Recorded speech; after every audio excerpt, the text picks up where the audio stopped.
بظاہر سجدہ مختصر سا لفظ ہے، لیکن حقیقت میں سجدہ ساری کی ساری عبادات کا حسن و جمال ہے، اور مومن کو اللہ سے قریب کرنے اور اللہ کا محبوب بنانے میں یہ عبادت کمال کی انتہا ہے، اللہ کے قرب کی انتہا ہے۔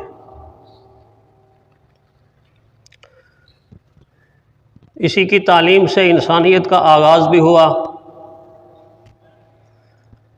پہلے انسان حضرت آدم علیہ السلام کے وجود سے دو سبق دیے گئے کہ میرے حکم پر سجدہ کرنے والے میرے محبوب کہلائیں گے، اور میرے حکم کی خلاف ورزی اگر کوئی کرے گا تو وہ محبوب نہیں کہلائے گا، وہ مردود کہلائے گا۔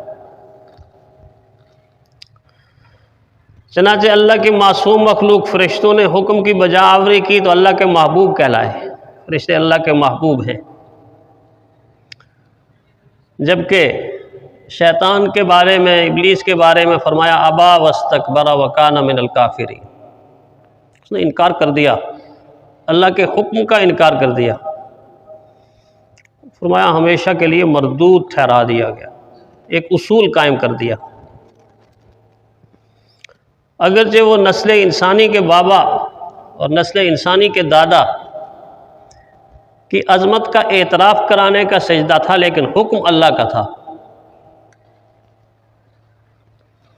اللہ تعالیٰ انسانوں کو بتانا چاہتے تھے کہ آئندہ آنے والی عبادات میں تمہاری عبادات کا سب سے اہم ترین حصہ اور سب سے خوبصورت حصہ اور سب سے مقدس حصہ اور عظمتوں اور رفتوں اور بلندیوں پر لے جانے والا اگر کوئی عمل ہوگا تو وہ آدم کی اولاد میں اللہ کے سامنے اپنی نیاز جبین کو جھکانا سجدے کا عمل ہوگا۔ اس کو اتنی عظمت دی گئی، اتنی عظمت دی گئی کہ مومن کے لیے یہ کہہ دیا گیا کہ اس کے سجدے کو دیکھنے والا یہ دیکھ رہا ہے کہ وہ زمین کے اوپر سجدہ کرتا ہے،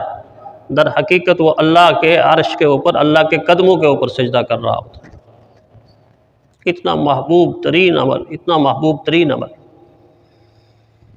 جس عمل سے نسل انسانی کی ابتدا کو سجایا گیا، اسی عمل کو آمنہ کے لال کی دنیا کے آمد کے وقت دہرایا گیا۔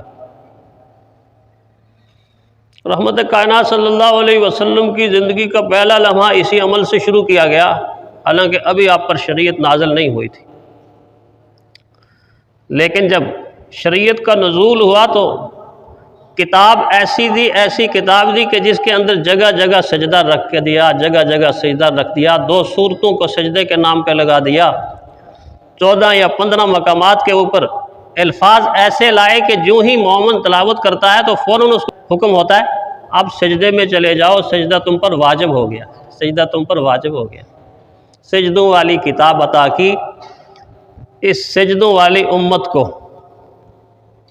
اسی لیے محبوب خدا رحمت عالم صلی اللہ علیہ وسلم کی اداؤں میں یہ ادا ہر جگہ غالب نظر آتی ہے۔ میدان جہاد ہو تب غالب، مسجد کا ماحول ہو تب غالب، حجرے کا ماحول ہو تب غالب، سفر کا ماحول ہو تب غالب، تنہائی کی زندگی ہو تب غالب، اور اجتماعی زندگی صحابہ کے سامنے ہو تب غالب۔ یہ ادا پیارے پیغمبر صلی اللہ علیہ وسلم کی زندگی پہ غالب نظر آتی ہے ہر جگہ۔ امی عائشہ صدیقہ رضی اللہ تعالی عنہا نے ایک ایسے سجدے کی نشاندہی فرمائی جو رحمت کائنات صلی اللہ علیہ وسلم نے حجرہ مبارک پہ کیا نوافل کے دوران۔ اتنا لمبا سجدہ، اتنا لمبا سجدہ، اتنا لمبا سجدہ، میری اور آپ کی ماں امی عائشہ فرماتی ہیں میں دیکھ رہی ہوں حضور سجدے میں ہیں، سجدے میں ہیں، سجدے میں ہیں، ساکن ہیں، امت کو سکھا رہے ہیں کہ سجدہ کرنا کیسے چاہیے، ایسے نہیں کہ جیسے پرندے جانا چگتے، ان کو تو فطری انداز میں سکھایا گیا ہے کہ رزق چننے سے پہلے رزق کے مالک کو سجدہ بھی کرو اور رزق بھی چنو۔ وہ تو ساتھ ساتھ شکر ادا کر رہے ہیں، چن رہے ہیں، چگ رہے ہیں، جھک رہے ہیں، چگ رہے ہیں، جھک رہے ہیں۔ انسانی عظمت کی خاطر انسان کو ایسا نہیں بنایا، اللہ چاہتا تو بنا سکتا تھا نا۔ جب جانوروں کو ایسا بنایا، پرندوں کو ایسا بنایا کہ چگ رہے ہیں اور ساتھ ساتھ سجدہ شکر بھی ادا کر رہے ہیں، انسان کو بھی اگر اللہ تعالیٰ کہتا کہ ایک لقمے کے اوپر سجدہ کرو تو انسان کیا کرتا؟ ہر لقمے کے اوپر سجدہ تو واجب ہے۔ اگر یہ ہر لقمے کے اوپر جھکتا تو 12 سال 13 سال کا بچہ 80 سال کے بوڑھے کی طرح کبڑا ہو جاتا ہے، ایسے ہو جاتا، پیٹھ کبڑی ہو جاتی۔ وہ کہتے ہیں نا کہ بابا جی آخری عمر میں بعض دفعہ بعض لوگوں کی کمر جھک جاتی ہے، ایسے ہو جاتے ہیں، تو جھکی ہوئی کمر کے ساتھ چل رہے تھے آہستہ آہستہ، اور جب کمر جھکتی ہے انسان بوڑھا ہوتا ہے، ضعیف ہوتا ہے، تو پھر ایک مجازی سہارا انسان لاٹھی کا بھی تو لیتا ہے نا، لاٹھی بھی پکڑ لیتا ہے۔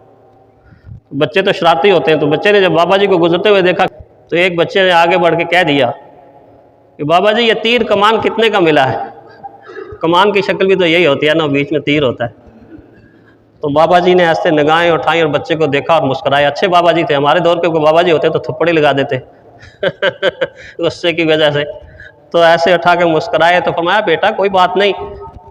زندگی کا معاملہ ہے، کچھ عرصہ صبر کر لو، اگر طویل زندگی ہوئی تو مفت میں ہی تمہیں 3 کمان مل جائے گا، تمہیں پیسے نہیں دینے پڑیں گے پیسے نہیں دینے پڑیں گے۔ تو اگر ہر لقمے کے اوپر انسان کو بھی حکم ہوتا کہ جھک جاؤ اور پھر کھاؤ، جھک جاؤ اور پھر کھاؤ، تو انسان تو کبڑا ہو جاتا۔ اللہ کی ذات پہ قربان جائیں کہ اللہ نے انسان کی عظمت کی خاطر اس کو ہاتھ عطا کیے، انگلیاں عطا کی، آرام سے لقمہ توڑو، اللہ کا نام لے کے کھاؤ، اور جب کھا لو پھر اللہ کا شکر بجا لاؤ۔ پھر تمہاری فجر سجدے سے ہونی چاہیے، دن کا آغاز سجدے سے ہونا چاہیے، دن کا اختتام سجدے سے ہونا چاہیے، رات کا آغاز عشاء کی نماز میں سجدے سے ہونا چاہیے، اور رات کا اختتام فجر کی نماز میں۔ یہ کہا کہ کھانے کے بعد شکر ادا کرو، الحمدللہ الذی اطعمنا وسقانا وجعلنا من المسلمین، اللہ تیرا شکر ہے جس نے ہمیں کھلایا، ہمیں پلایا، ہمیں مسلمان بنایا۔ اس طرح شکر کا سجدہ سکھایا۔